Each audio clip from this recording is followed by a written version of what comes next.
Start. Hello friends, जय हिंद। आज हम लोग बात करेंगे जियोग्राफी के 5 सेशन की। 4 क्लास हम लोग कंप्लीट कर चुके हैं और भारत को राजनीतिक तौर पे, राजनीतिक परिदृश्य में हम लोग भारत को पढ़ चुके हैं। उसमें भारत का अक्षांशीय विस्तार, देशांतरीय विस्तार, क्षेत्रफल और ऊपर से नीचे तक किलोमीटर में दूरियां, ये सब चीज़ें हम लोग देख चुके हैं। आज हम लोग बात करेंगे भारत की भूगर्भिक संरचना की, जियोलॉजिकल स्ट्रक्चर की। ठीक है, तो चलिए देखते हैं। तो सबसे पहले आप सब लोग ऊपर हेडिंग डाल लो, भारत की भूगर्भिक संरचना। ठीक है,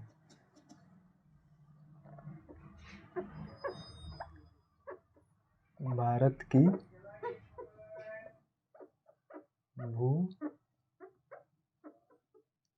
भूगर्भिक संरचना।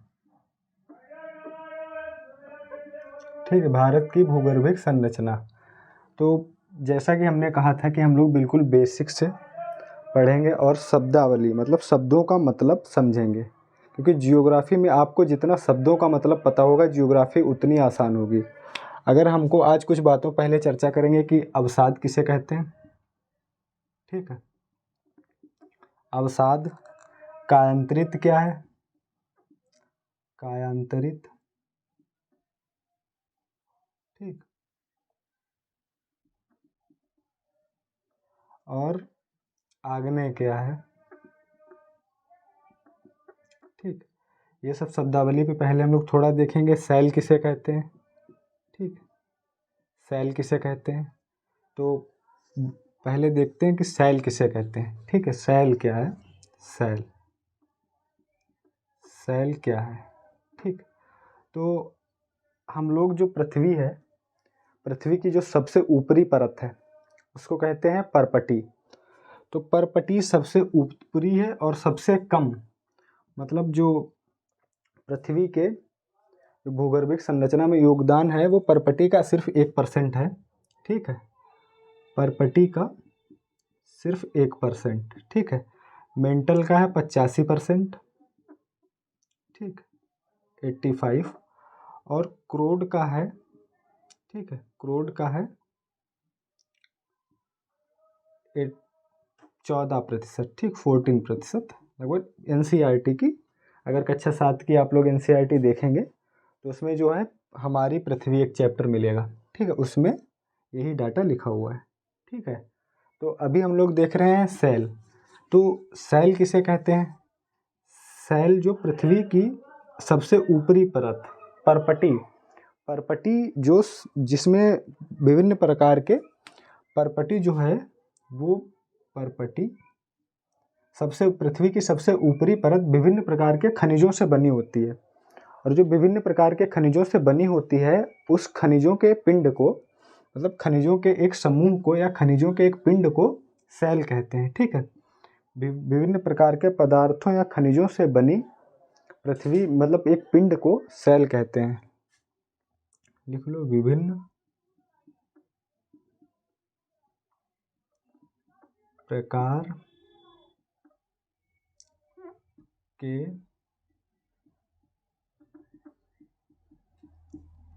खनिजों के एक पिंड को, ठीक है, शैल कहते हैं। ठीक है, और परपटी, हमारी परपटी विभिन्न शैलों से बनी है। ठीक है, जो पृथ्वी की सबसे ऊपरी परत है उसे परपटी कहते हैं, वो विभिन्न शैलों से बनी है। ठीक है, शैल। तो अब हम लोग समझ गए कि शैल क्या होते हैं, शैल किसे कहते हैं, शैल क्या होते हैं। ठीक, तो शैल कितने प्रकार के होते हैं, 3 प्रकार के होते हैं। ठीक, शैल 3 प्रकार के होते हैं मुख्य रूप से, साथ में लिखते चलो, मुख्य रूप से 3 प्रकार के। ठीक, मुख्य रूप से शैल 3 प्रकार के हैं। पहला लिख लो, आग्नेय, आग्नेय। ठीक, दूसरा लिखो कायांतरित, कायांतरित। ठीक, तीसरा लिखो अवसादी,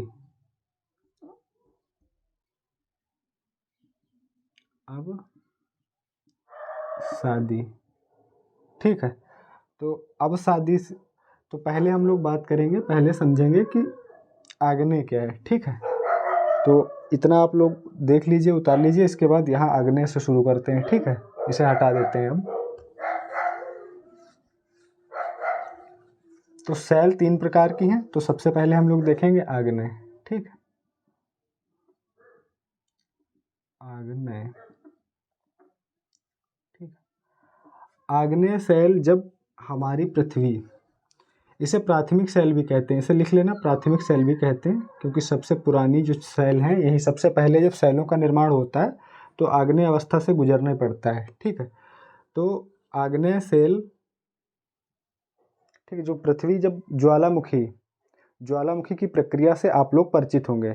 ज्वालामुखी 2 प्रकार से होती है, एक तो पृथ्वी के अंदर ही उठती है और ठंडी हो जाती है, एक बाहर जो हम लोगों को दिखाई देती है, ठीक है। एक दृश्य रूप है, एक अदृश्य रूप है। तो इसीलिए आग्नेय सेल जो हैं, आग्नेय सेल ज्वालामुखी प्रक्रिया से ही निर्मित होती हैं। तो ज्वालामुखी की प्रक्रिया, इसे आग्नेय सेल को 2 भागों में बांटते हैं, इसे पुनः 2 भागों में बांटते हैं। नंबर 1 लिखो, एक लिखो अंतर्भेदी, एक लिखो बहिर्भेदी, ठीक है,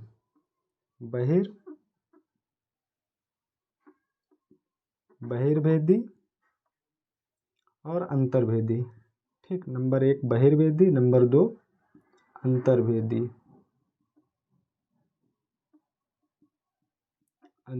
ठीक है। आग्नेय सेल को 2 भागों में विभाजित करते हैं, बहिर्भेदी सेल और अंतर्भेदी सेल, ठीक है। बहिर्भेदी सेल क्या है? तो पहले हम लोग इस पे बात करेंगे, बहिर्भेदी सेल पे, ठीक है।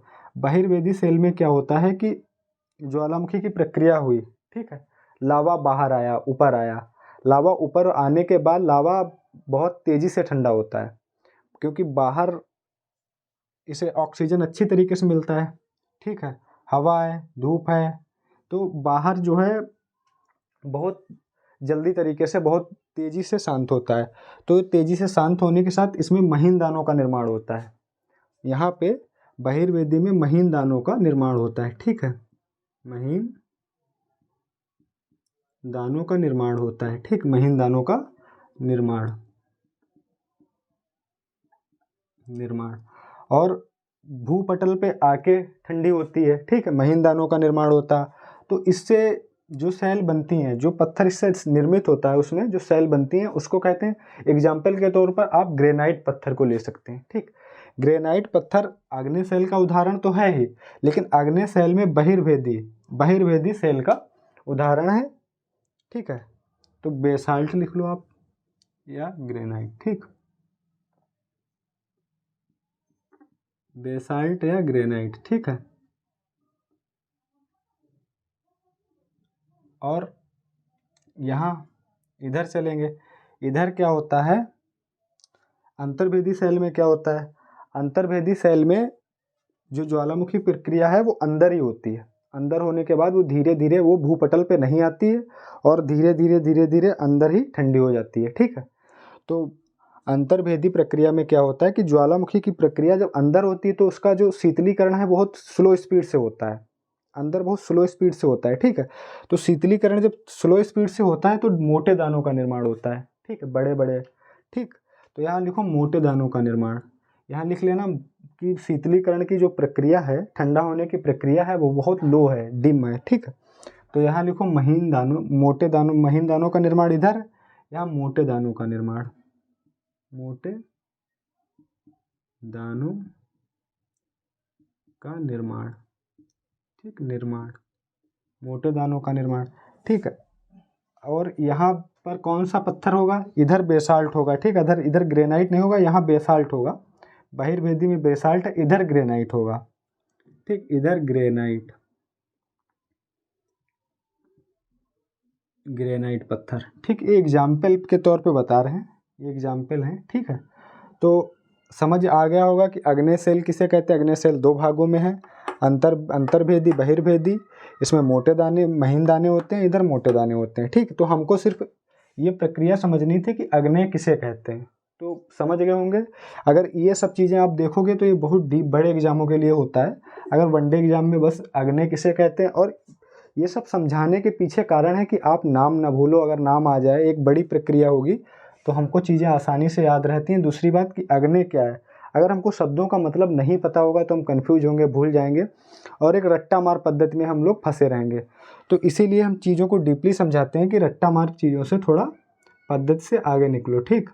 इसके बाद हम लोग चलेंगे कायांतरित, ठीक है। इसे हटा देते हैं, ठीक। आप लोग नोट डाउन कर लें या स्क्रीनशॉट ले लें, इसे हटा देते हैं। अब दो हैं, ठीक है। तो यहाँ पे पहले हम लिखेंगे अवसादी, अवसादी, ठीक। और यहाँ कायांतरित, कायांतरित, ठीक, कायांतरित। इस तरीके से लिखने का मतलब सिर्फ ये है कि आपको प्रोसेस बताएंगे कि पहले तो प्रक्रिया ये हो गई, पहला सेल बनने के निर्माण में अग्ने फर्स्ट जो है सीढ़ी है, मतलब पहली प्रक्रिया है। और उसके बाद अग्ने के बाद अवसादी किसे कहते हैं? अवसादी आपको पता होगा, अवसाद क्या होता है कि जब कहीं पे कोई एक मान लो टीला है, ठीक है, टीला के जब बरसात हुई या बहुत ज़्यादा हवा तूफान आया, ठीक है, उसके बाद क्या होता है कि उससे पहले उसमें मान लो कि टूट जाता है या बरसात हवा से वो वहाँ से अलग चला जाता है, ठीक। पहले ये टीला यहाँ था, मान लो इस जगह पे था, ठीक, और वो पानी के द्वारा, हवा बरसात के द्वारा धीरे धीरे यहाँ पे आ गया, ठीक, इधर आ गया। जब यहाँ पे जो आता है, जब ये जिस रूप में आता है, छोटे छोटे टुकड़े में आता है, खंड हो जाते हैं अलग अलग, ठीक, कूड़ा कचड़ा, तो उस जो खंड आते हैं उसे अवसाद कहते हैं, ठीक है। छोटे छोटे जो टुकड़े भूखंड या किसी के भी कूड़ा कचड़ा की हर एक जगह टूटी फूटी, उसे आप कह सकते हो अवसाद, ठीक। जब वो यहाँ इकट्ठे होते हैं, इकट्ठे होने के बाद जब वो एक संरचना का रूप लेते हैं, तो इसीलिए उस संरचना को अवसादी संरचना कहते हैं, ठीक है। उस संरचना को अवसादी संरचना कहते हैं। तो देखो, और या इससे क्या होता है, अग्नि से भी हो सकता है, अग्नि प्रक्रिया भी टूट फूट सकती है, ठीक है। टूट फूट जाने के बाद अवसादी चट्टान का रूप ले सकती है।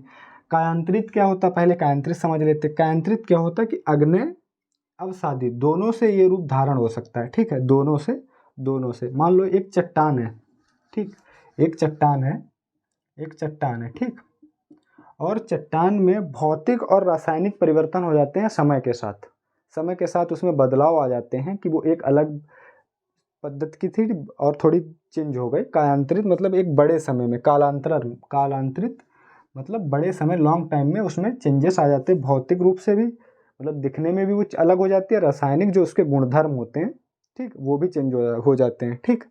तो उसके बाद जो उसका चेंज आता है उसे हम लोग कहते हैं कायांतरित। तो कायांतरित अग्नि में भी ऐसा हो सकता है, अग्नि चट्टान भी भौतिक और रासायनिक रूप से चेंज हो सकती है, कायांतरित चट्टान। तो दोनों से ये प्रक्रिया हो सकती है, ठीक।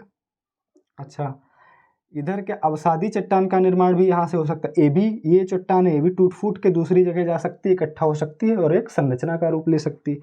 तो इनका जो है आदान प्रदान दोनों का बराबर है आपस में, अवसादी से कायांतरित और कायांतरित से अवसादी, ठीक।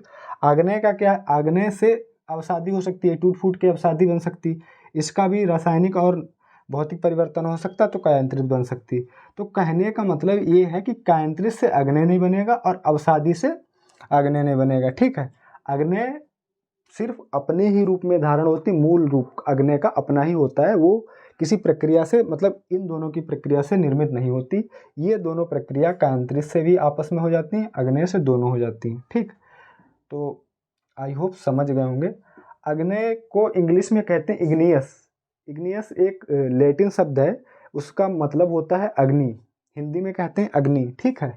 और अवसादी का मतलब बता चुके हैं, सेडिमेंट्री, ठीक, इंग्लिश में इसे सेडिमेंट्री कहते हैं। और कायांतरित को कहते हैं मेटामॉर्फिक। उसका मेटामॉर्फिक का जो हिंदी रूप होता है वो एक ग्रीक शब्द है। ग्रीक शब्द आप यूरोप को रिप्रेजेंट करता है, यूरोपियन भाषा है एक, ठीक है। वहाँ एक ग्रीक कंट्री भी पड़ती है, ठीक। तो ग्रीक शब्द में जो है कायांतरित या मेटामॉर्फिक का मतलब है रूपांतरण। मेटामॉर्फिक का मतलब है रूपांतरण, ठीक, रूपांतरण।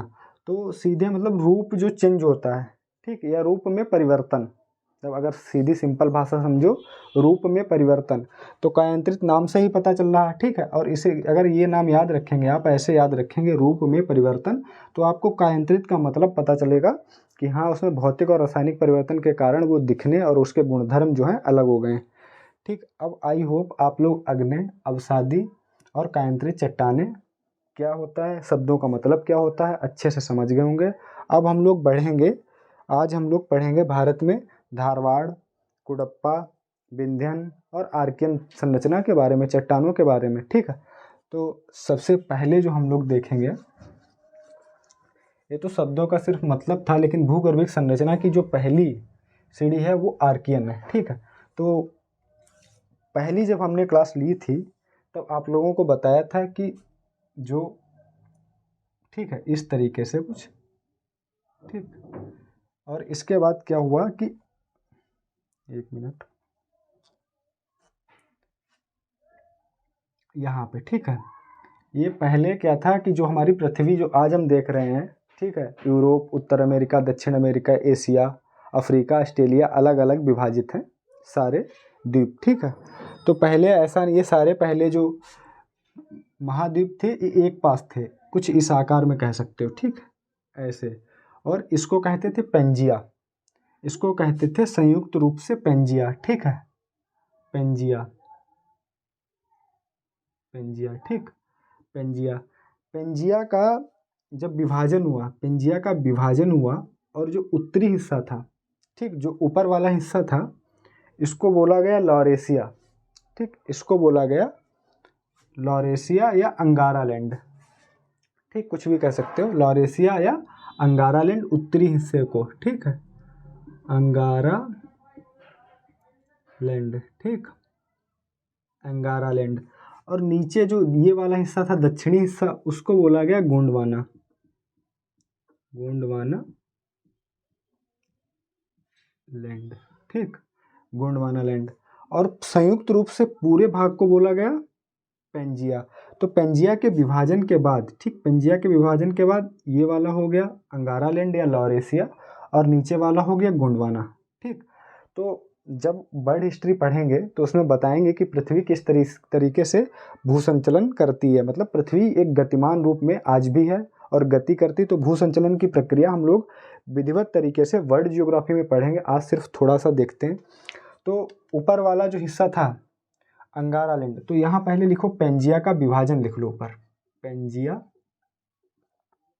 ठीक, पेंजिया, पेंजिया का विभाजन, ठीक, पेंजिया के दो रूप, दो भागों में विभाजित, ठीक, उत्तरी हो गया अंगारा लैंड,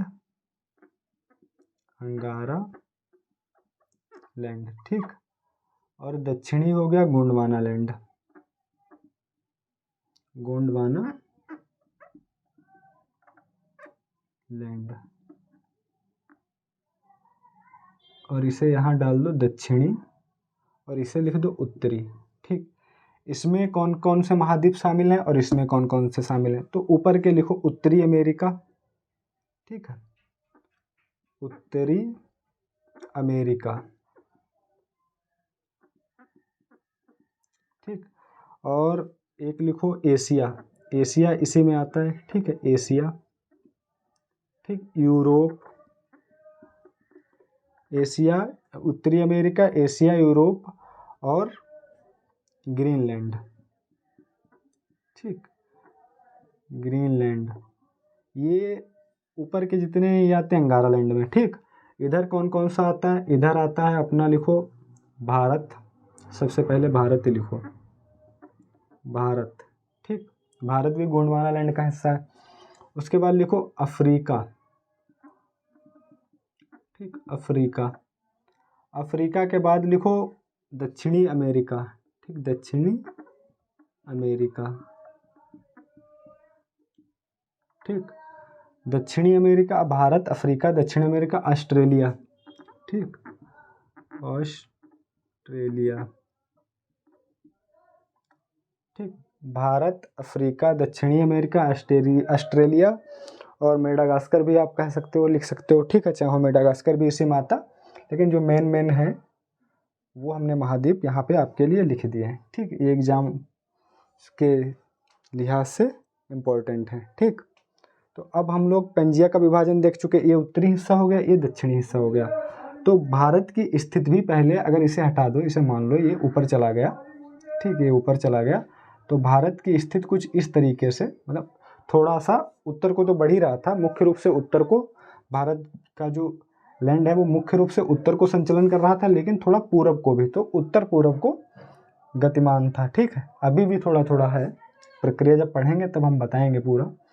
तो जब भारत इधर यहाँ पहुँचा, तो यहाँ जब आप बात करेंगे हिमालय की, तो हिमालय एक विभाजन की, जो विभाजन रेखा आप कह सकते हो, यूरेशियन प्लेट्स और भारतीय प्लेट्स जो इंडो प्लेट्स हैं उसके बीच में। ठीक है, तो अब हम लोग देख चुके हैं पेंजिया का विभाजन किस तरीके से हुआ, और अब हम लोग देखेंगे धारवाड़ मतलब आर्कियन क्रम की संरचना। ठीक है, इसे आप उतार लें या नोट डाउन करें या स्क्रीनशॉट लें, जो भी करना है।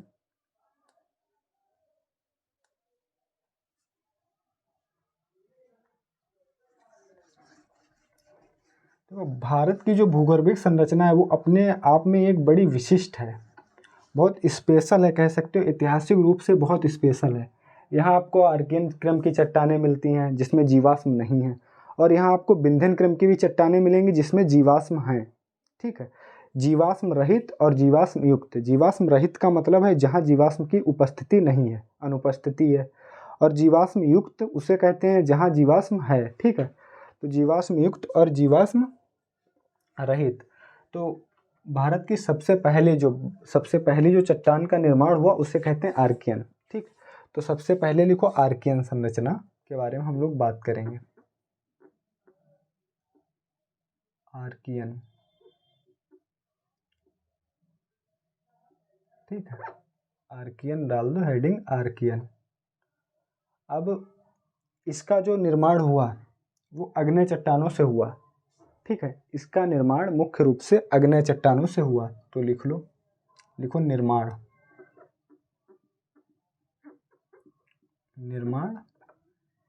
अग्नेय चट्टानों से। ठीक, इसीलिए हमने आपको अग्नेय, कायांतरित, अवसादी शब्दों का मतलब बताया। ठीक है, अग्नेय चट्टानों से। ठीक, चट्टानों से। ठीक, और जब अभी अग्नि, इसमें वही अगर पूछ दें, परिभाषा लिखने की बात कर दें, तो सीधी सी बात है कि जो ज्वालामुखी प्रक्रिया में द्रवित मैग्मा ठंडा होकर या शीतलीकरण के द्वारा आर्कियन संरचना का निर्माण हुआ। ठीक है, सीधे अग्नेय चट्टाने का मतलब ही हम आप सबको बता चुके हैं, तो वो बनता नहीं बार बार वही परिभाषा लिखाओ, तो आप लोग खुद इतना लिख सकते हो। ठीक है, तो उसके बाद हम लोग देखेंगे कि इन चट्टानों में जीवाश्म नहीं है। ठीक है, दूसरा पॉइंट लिखो कि जीवाश्म रहित हैं। ठीक है, जीवाश्म रहित है मतलब जीवाश्म की उपस्थिति नहीं है। ठीक है, और इसके लिखो ये सबसे पुरानी संरचना है। ठीक है, सबसे पुरानी संरचना, सबसे पुरानी संरचना। ठीक है, और इसका जो विकास हुआ वो एक आधारभूत चट्टान के रूप में हुआ है। ठीक है, इसका विकास आधारभूत चट्टान के रूप, मतलब जो सबसे निचली परत है वो अग्नेय चट्टान है। ठीक है, तो जो लिखो इसका विकास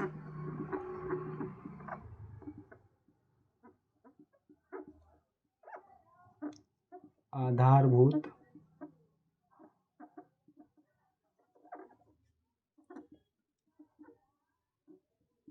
चट्टान के रूप में, ठीक, के रूप में हुआ। ठीक, और इसका विकास कहाँ कहाँ हुआ है, मतलब कहाँ कहाँ हुई ये, इसका विकास हम बता चुके कि आधारभूत चट्टान पे हुआ है। तो सिंपल सी बात है कि ये हमको पृथ्वी पर बहुत ऊपर देखने को नहीं मिलती है। ठीक, लेकिन कुछ एरिया ऐसा है कि जैसे मान लो अरावली पर्वतीय क्षेत्र। ठीक, अरावली पर्वतीय क्षेत्र में देखने को मिल जाएगा भूखंड, जो बुंदेलखंड का पठार है, बुंदेलखंड के पठार पे ये दिखती है सतह पे। उसके बाद आप चले जाएंगे जो दक्षिणी पठार है, मतलब दक्षिणी पर्वतीय क्षेत्र है, वहाँ पर भी ये दिखती है। ठीक, और ऐसा कहा जाता है कि जो हिमालय की जड़ें हैं वो भी आर्कियन संरचना से ही निर्मित हैं। ठीक है, जो नीचे की जड़ें हैं वो आर्कियन संरचना की जड़ें हैं। ठीक, तो ये इसमें जीवाश्म नहीं है, और क्या है, इसमें जीवाश्म नहीं है, आग्नेय चट्टान से है, सबसे पुरानी संरचना है, और इसका विकास आधारभूत संरचना के बीच, मतलब आधारभूत चट्टान के रूप में हुआ है। ठीक, तो ये लिखो धात्विक और अधात्विक खनिज की दृष्टि से बहुत महत्वपूर्ण है, क्योंकि आग्नेय चट्टान है। ठीक, आग्नेय चट्टान है, आग्नेय चट्टान का मतलब है कि धात्विक खनिज बहुत ज़्यादा उपस्थित है, लेकिन ये आधारभूत चट्टान होने के कारण, बहुत ज़्यादा नीचे होने के कारण हम इनका जो है दोहन नहीं कर पाते हैं, इनका दोहन बहुत कठिन है। तो आप लिख लो कि आधारभूत चट्टान होने के कारण हम इनका दोहन नहीं कर सकते हैं, लेकिन ये हमारे लिए धात्विक और अधात्विक खनिज के तौर पर बहुत महत्वपूर्ण है।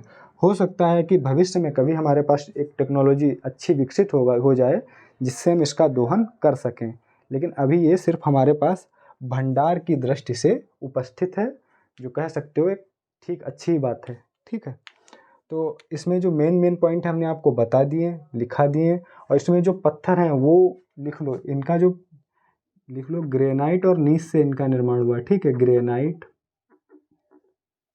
ग्रेनाइट और नीस, आपको बताया था ना आग्नेय चट्टाने में बेसाल्ट और ग्रेनाइट, तो यहाँ ग्रेनाइट और नीस पत्थर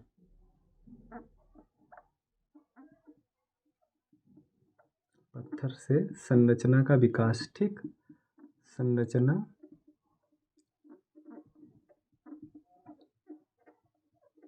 का विकास। ठीक, ग्रेनाइट और नीस पत्थर से संरचना का विकास। ठीक है, तो सारे पॉइंट इसके क्लियर हो गए। अब हम लोग देखेंगे आर्कियन संरचना के बाद धारवाड़ संरचना को पढ़ेंगे। ठीक है, आप लोग स्क्रीनशॉट लें या तो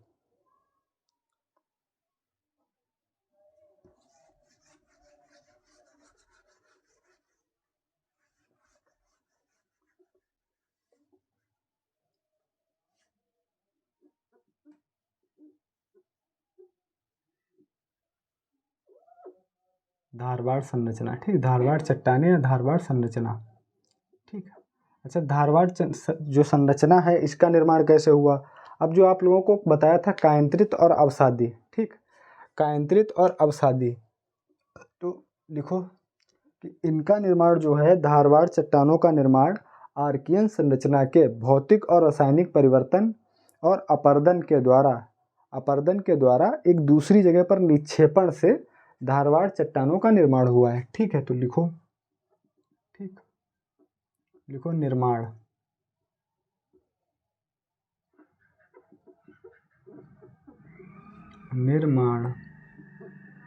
ठीक, निर्माण के आगे लिखो कि आर्कियन क्रम की चट्टानों में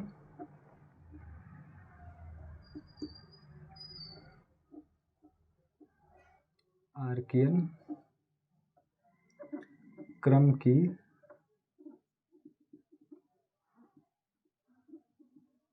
चट्टानों, ठीक, आर्कियन क्रम की चट्टानों में रासायनिक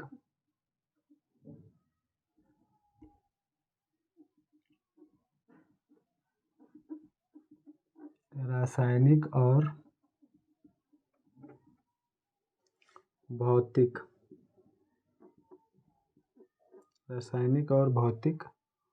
परिवर्तन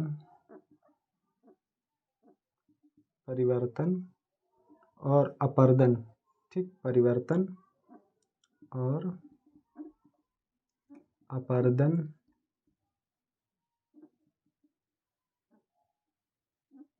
अपरदन के निक्षेपण, ठीक, के द्वारा। ठीक, आर्कियन क्रम की चट्टानों में रासायनिक और भौतिक परिवर्तन और अपरदन के निक्षेपण के द्वारा। अच्छा, अपरदन का मतलब बता चुके हैं। ठीक है, कि हवा और पानी से किसी भी चट्टान या किसी भी वस्तु का स्थानांतरण करना। ठीक है, टूट फूट जाना उसके बाद। और निक्षेपण का मतलब सेम उल्टा होता, जो स्थानांतरण होता है किसी वस्तु का अपरदन के द्वारा, और जो इकट्ठा होती है जिस जगह, जिस जगह इकट्ठा होकर संरचना बनती है वहाँ पे निक्षेपण बोला जाता है। उस प्रक्रिया को बोलते हैं कि ये निक्षेपण से निर्मित हुआ है। ठीक है, तो हम लोग देख सकते हैं कि भौतिक परिवर्तन और निक्षेपण के द्वारा। अब हम लोग बात करेंगे कि इसका विकास, और ये सबसे पुरानी अवसादी चट्टानें हैं। ठीक है, सबसे पुरानी अवसादी चट्टानें। एक मिनट पानी आया, एक मिनट।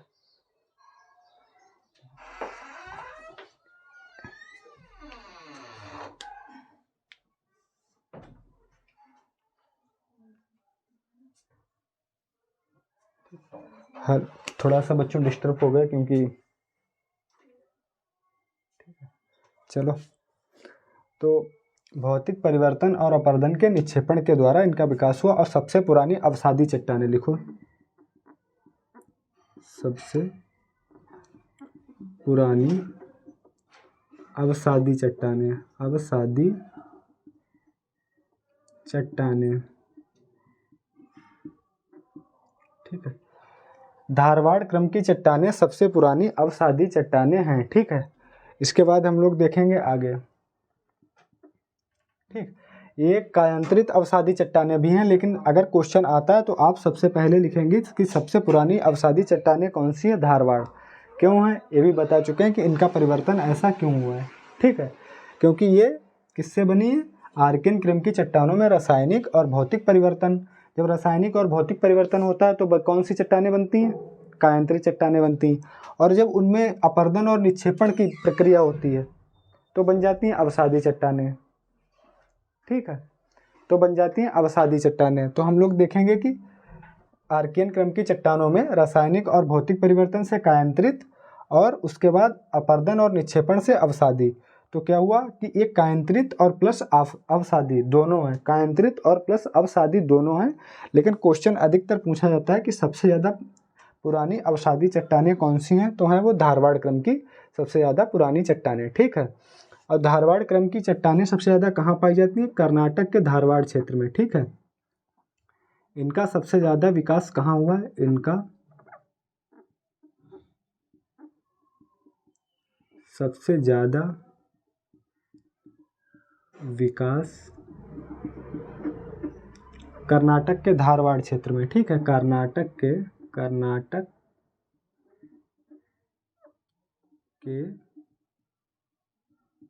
धारवाड़ क्षेत्र में। ठीक है, इनका सबसे ज़्यादा विकास कहाँ हुआ, कर्नाटक के धारवाड़ क्षेत्र में। ठीक है, अच्छा, यहाँ सबसे इम्पोर्टेंट जो बात है, ये हमारे लिए ये चट्टानें बहुत ज़्यादा इम्पोर्टेंट हैं। ठीक है, इस पॉइंट को आप ज़रा ध्यान से देखिएगा, क्योंकि इसमें क्या हुआ है कि ये चट्टानें जो खनिज की दृष्टि से बहुत महत्वपूर्ण है, धात्विक और अधात्विक खनिज की दृष्टि से बहुत महत्वपूर्ण है। और अवसादी चट्टान होने के नाते, ये अवसादी चट्टान होने के कारण क्या है कि इनका दोहन हम बहुत आसानी से कर सकते हैं। ठीक है, तो लिखो यहाँ इनका सबसे ज़्यादा विकास कर्नाटक के धारवाड़ क्षेत्र में हुआ। ये चट्टानें, ये अवसादी, ठीक, अवसादी, जो पहले लिखो कि ये धात्विक, ठीक, धात्विक और अधात्विक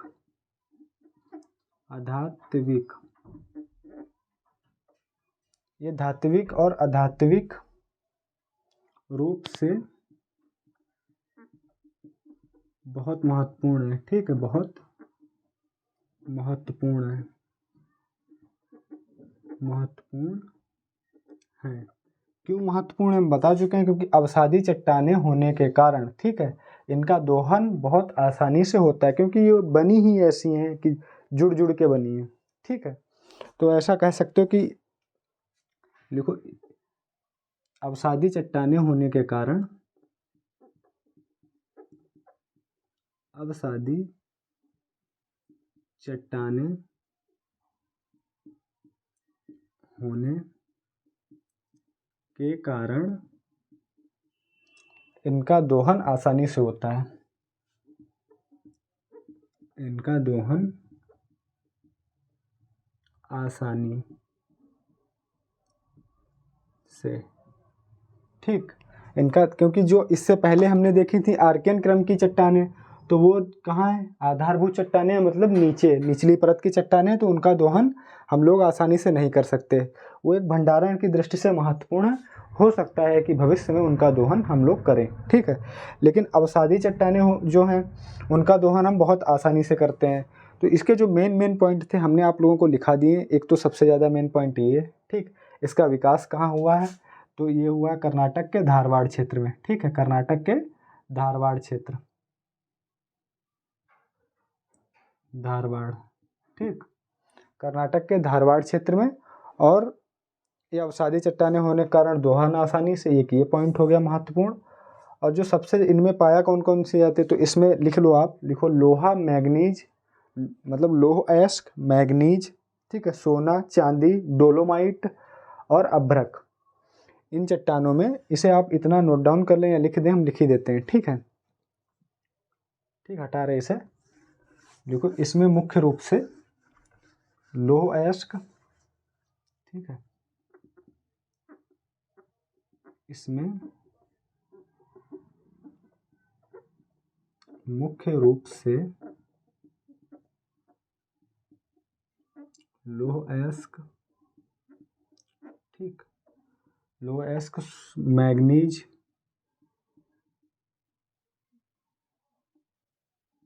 मैग्नीज, ठीक, सोना, चांदी,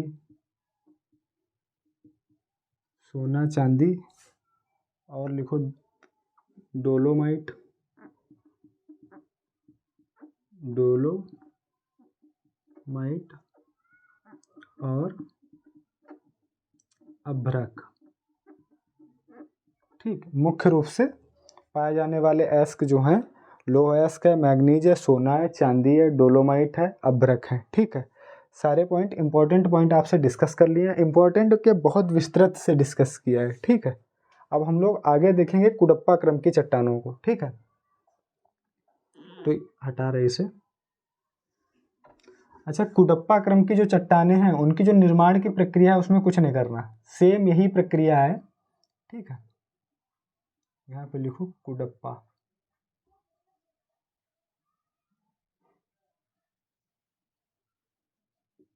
ठीक है। कुडप्पा, कुडप्पा में क्या है कि यहाँ पे क्या करना, आर्कियन को हटा के आप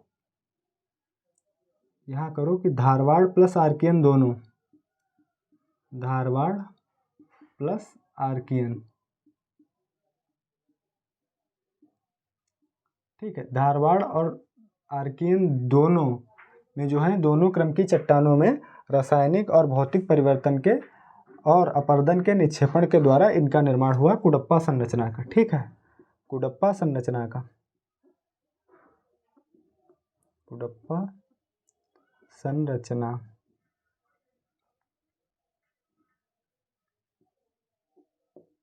ठीक। तो क्या है कि इनका जो निर्माण की क्या है विधि, कि कुछ नहीं करना है। जो धारवाड़ में जो थ्योरी लिखाई थी उसमें वहाँ पे आर्कियन तो था और उसमें धारवाड़ दोनों जोड़ के दोनों चट्टानों में रासायनिक और भौतिक परिवर्तन हुआ। उसके बाद अपरदन के बाद निक्षेपण की जो प्रक्रिया हुई उसके द्वारा इनका निर्माण हुआ, ठीक है। कुडप्पा क्रम की जो चट्टानें हैं ये बहुत ज़्यादा धात्विक और भौतिक खनिज के रूप में बहुत ज़्यादा महत्वपूर्ण नहीं है। सबसे ज़्यादा महत्वपूर्ण है धारवाड़ की चट्टानें, ठीक है। धारवाड़ की चट्टानों में सबसे ज़्यादा जो अभी भी जितना लोह अयस्क भारत को ज़रूरत है, लोह अयस्क है या जितने भी मैग्नीज हैं, डोलोमाइट है, अभ्रक है, सबसे ज़्यादा कहाँ से लिया जाता है, धारवाड़ क्रम की चट्टानों से, ठीक है। तो कुडप्पा क्रम की चट्टानें लिखो जो धारवाड़ की तुलना में बहुत ज़्यादा महत्वपूर्ण नहीं है, ठीक है। धारवाड़ की तुलना में आर्थिक रूप से बहुत ज़्यादा महत्वपूर्ण नहीं है। ये इनका निर्माण जो है बेसिकली जो है कैसे हुआ है कि धारवाड़ और आर्कियन क्रम की चट्टानों की में जो है रासायनिक भौतिक परिवर्तन, ठीक है। इसके बाद हम लोग बात कर रहे हैं कुडप्पा चट्टानों की। इसमें ये सबसे कहाँ, इसका क्षेत्र कहाँ, आंध्र प्रदेश के कुडप्पा में, ठीक है। इनका विकास आंध्र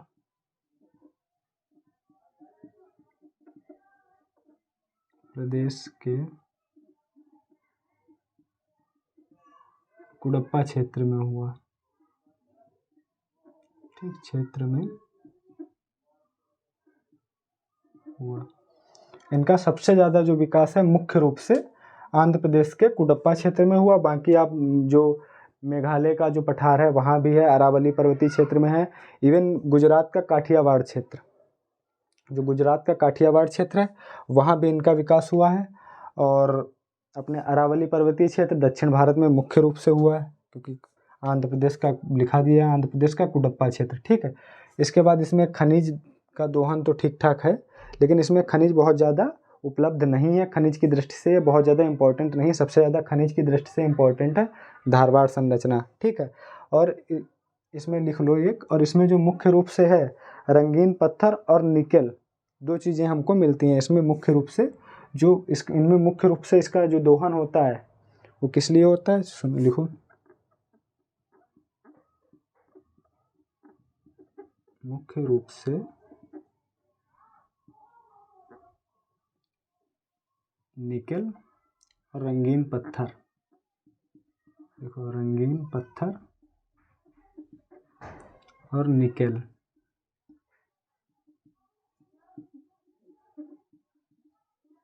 ये मुख्य रूप से निकाले जाते हैं। ठीक है, निकाले जाते हैं। ठीक, मुख्य रूप से रंगीन पत्थर और निकेल निकाले जाते हैं। और जो इनका निर्माण किससे लिखेंगे आप, ठीक है, इनका निर्माण लिख चुके हैं। और इसमें जो चूना पत्थर है और बलुआ पत्थर, जो इसकी जो संरचना बनती है, देखो ऊपर जो लिखा है ये निर्माण की प्रक्रिया है। ठीक, ये जो है निर्माण की प्रक्रिया है इधर वाली। और जो इसकी संरचना बनती है, इसकी संरचना चूना पत्थर, चूना पत्थर और बलुआ पत्थर। ठीक,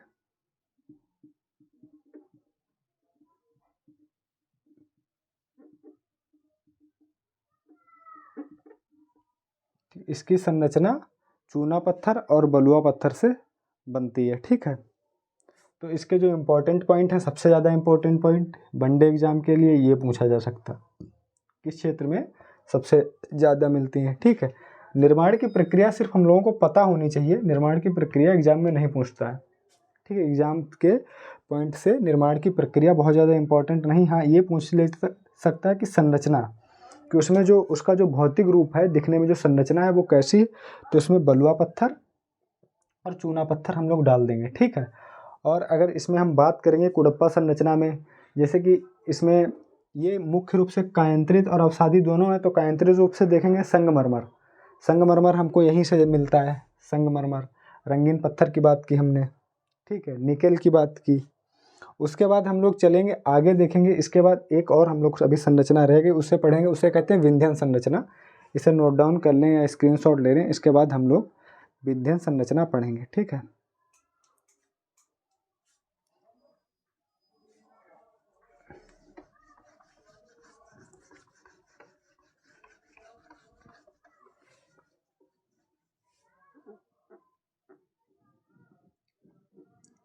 विंध्यन। ठीक, विंध्यन चट्टानों की संरचना। ठीक, तो इसके निर्माण की प्रक्रिया सेम वही है, यहाँ से हमने हटा दी सेम। इसमें भी क्या हुआ, उधर क्या था, सबसे पहले हम लोगों ने कौन सी पढ़ी, इधर देखो, यहाँ देखो, सबसे पहले हम लोगों ने पढ़ी आर्कियन। ठीक, आर्कियन, आर्कियन क्रम की चट्टानें। उसके बाद हम लोगों ने कौन सी पढ़ी, धारवाड़, धारवाड़। ठीक, धारवाड़ क्रम की चट्टानें। फिर हम लोगों ने कौन पढ़ी, कुडप्पा। ठीक, कुडप्पा क्रम की चट्टानें। उसके बाद हम लोगों ने कौन सी पढ़ी, विंध्यन, विंध्यन पढ़ेंगे मतलब, ठीक, विंध्यन क्रम की। तो इनका तो निर्माण बताया कि अग्नेय शैलों से हुआ, अग्नेय शैलों का निर्माण, अग्नेय का निर्माण पहले बता चुके हैं, ठीक है, वीडियो के शुरू में। और उसके बाद इनका निर्माण जिस तरीके से क्या बताया था कि भौतिक और रासायनिक रूप में परिवर्तन हुआ, उसके बाद अपर्दन की प्रक्रिया से निक्षेपण, अपर्दन की प्रक्रिया के बाद जो निक्षेपण हुआ, सेम यहाँ धारवाड़ का रूप वैसे चेंज हुआ, सेम कुडप्पा का, कुडप्पा भी इन दोनों के भौतिक और रासायनिक परिवर्तन अपर्दन के द्वारा जो चेंज आया वो दोनों को मिलके कुडप्पा का आया। फिर लास्ट में यहाँ से मतलब जब ये दोनों की संरचना चेंज हुई कुडप्पा बन गई, ठीक है, ये दोनों की संरचना चेंज होने के बाद कुडप्पा बनी, कुडप्पा के बाद जो विंध्यन बनी है, सेम प्रोसेस जो निर्माण की प्रक्रिया है वो सेम है कि रासायनिक और भौतिक कुडप्पा की संरचना में अगर लिखना चाहें तो लिखो परिभाषित तौर पे कि कुडप्पा की संरचना में रासायनिक और भौतिक परिवर्तन के साथ अपर्दन की प्रक्रिया से निक्षेपण के बाद जो संरचना बनी उसको हम लोग कहते हैं विंध्यन संरचना, ठीक, उसको हम लोग कहते हैं विंध्यन संरचना। तो अब विंध्यन संरचना के पॉइंट लिखो, ये परिभाषा तो हमने अब लिखा दी। इसकी संरचना किससे निर्मित है, देखो इसकी भी संरचना जो है लाल बलुआ पत्थर और चूना पत्थर, ठीक है, लाल बलुआ पत्थर लिखो लाल, वहाँ जो पीछे वाली है कुडप्पा, यहाँ सिर्फ आपने देखा था कि बलुआ पत्थर था, ठीक है, लाल बलुआ पत्थर प्लस चूना पत्थर, ठीक, लाल बलुआ पत्थर प्लस चूना पत्थर से निर्मित है, ठीक है,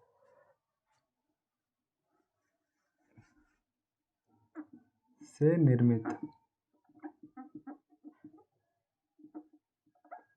निर्मित और उसके बाद देखेंगे इसमें जो है ये धात्विक खनिजों के रूप से महत्वपूर्ण नहीं है, ठीक है, यहाँ धात्विक खनिज बहुत कम पाए जाते हैं, लिखो धात्विक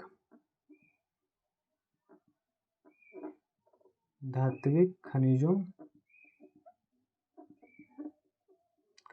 की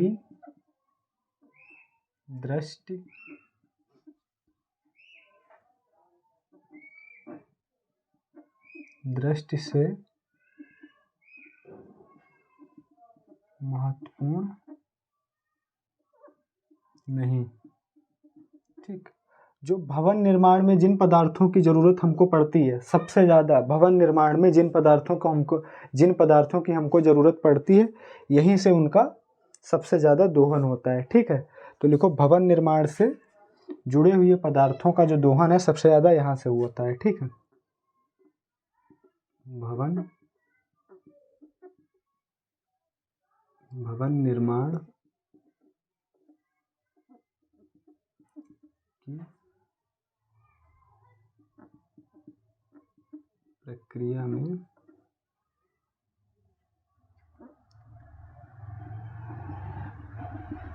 जिन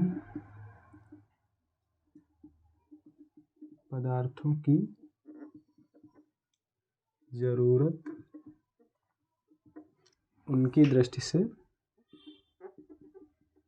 महत्वपूर्ण, ठीक, दृष्टि से महत्वपूर्ण,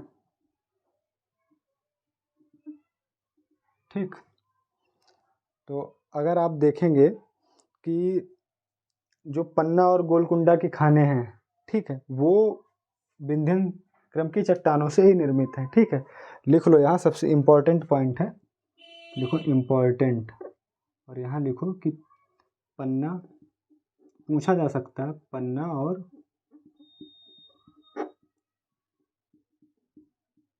गोलकुंडा, पन्ना और गोलकुंडा क्रम की चट्टानें,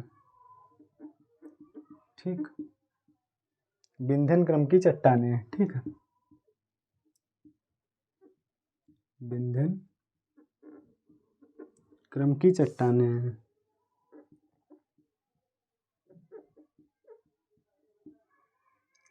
ठीक, ये पॉइंट याद रखना, ये पूछा जा सकता है कि पन्ना और गोलकुंडा क्रम की चट्टानें किस क्रम की चट्टानें हैं, तो विंध्यन क्रम की, ठीक है, विंध्यन क्रम की चट्टानें हैं, ठीक है। अब हम लोग जो देखते हैं कि अगर इनके एग्जाम्पल देखें, जो बलुआ पत्थर, जो लाल बलुआ पत्थर का यूज है वो कहाँ कहाँ किया गया, जैसे दिल्ली का लाल किला, ठीक है, सांची का स्तूप में लाल बलुआ पत्थर का यूज हुआ है, ठीक है, चूना पत्थर और दिल्ली का लाल किला और देखेंगे आप जो अकबर का मकबरा है, अकबर का मकबरा कहाँ स्थित है? सिकंदरा में। तो सिकंदरा में अकबर के मकबरे में भी इन्हीं पत्थरों का यूज हुआ है। अगर उदाहरण के लिए चाहें तो आप ये एक लाइन ऐड कर सकते हैं, लिख सकते हैं, ठीक है। तो ये थी लास्ट सारी जो है हमने भारत की भूगर्भिक संरचना से जो पहली सीढ़ी थी हमने पार कर ली। अब हम लोग आगे देखेंगे कि गोंडवाना लैंड, उसके बाद कुडप्पा हो गया, उसके बाद दक्कन ट्रैप। ये दो चीज़ें पढ़ने के बाद गोंडवाना लैंड का जो गोंडवाना संरचना है, जहाँ से आजकल हमको बहुत ज़्यादा कोयला मिल रहा है, लगभग भारत का 98% जो कोयला है, भारत का 98% कोयला गोंडवाना संरचना से ही मिलता है। और वहाँ बिटुमिनस कोयला सबसे ज़्यादा जो पाया जाता है, बिटुमिनस कोयला पाया जाता है। तो गोंडवाना संरचना देखेंगे, ठीक है। उसके बाद हम लोग दक्कन ट्रैप का निर्माण पढ़ेंगे और दक्कन ट्रैप कहाँ कैसे स्थित है, ठीक, उस पे जानेंगे। तो 2 पॉइंट के बाद फिर हम लोग सीधे चलेंगे हिमालय संरचना के बारे में, ठीक है। तो अभी 1 मिनट,